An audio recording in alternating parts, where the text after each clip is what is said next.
পারবেন। মশলাটি যাতে গায়ে না লেগে যায় তাই জন্য বারে বারে নাড়া দিতে হবে।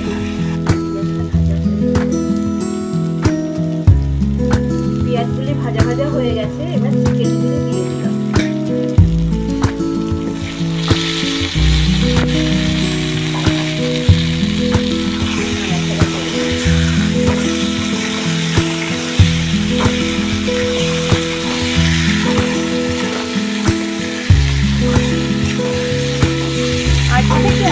সবারই পছন্দের রান্না এটি আজকে আমরা দেখিয়ে দিলাম। আপনারা সবার বাড়িতে এটি ট্রাই করবেন এবং কেমন লাগে সেটি আমাকে কমেন্টে জানাবেন।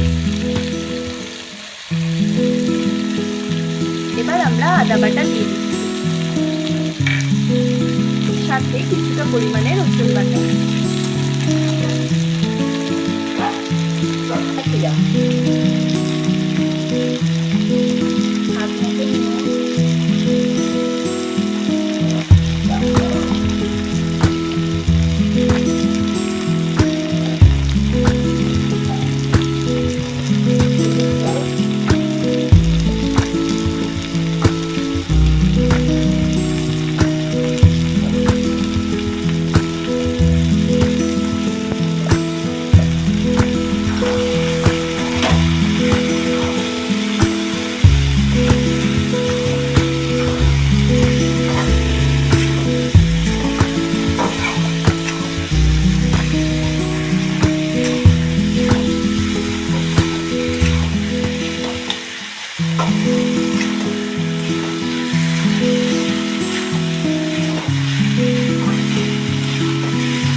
হয়ে গেছে, আমরা এবার ঢাকনাটা খুলে দিলাম।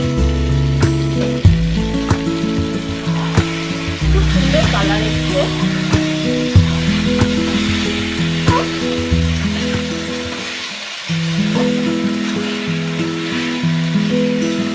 বাড়িতে অতিথি আসলে এইরকম রান্না করলে কিন্তু কেউ কখনো খারাপ বলতে পারবে না।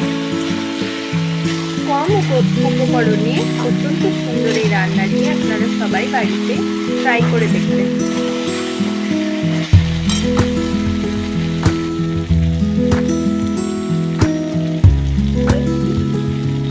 একটু গরম মশলা দিয়ে দিলাম। মাংসটিকে ভালোভাবে কষিয়ে নিতে হবে যাতে মশলাটি মাংসগুলোর মধ্যে চলে যায়।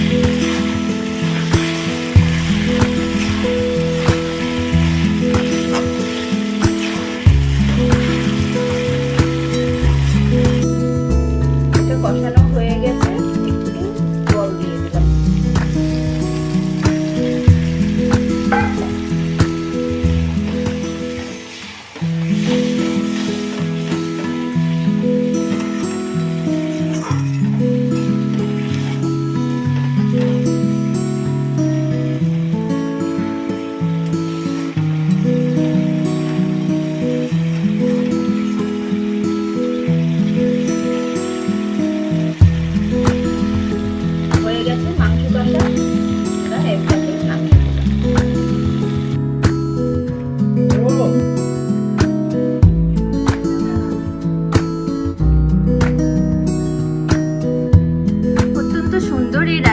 আপনারা বাড়িতে বানিয়ে দেখবেন এবং কেমন লাগে আমাকে সেটা কমেন্টে জানাবেন। দেখা হচ্ছে পরের ভিডিওতে।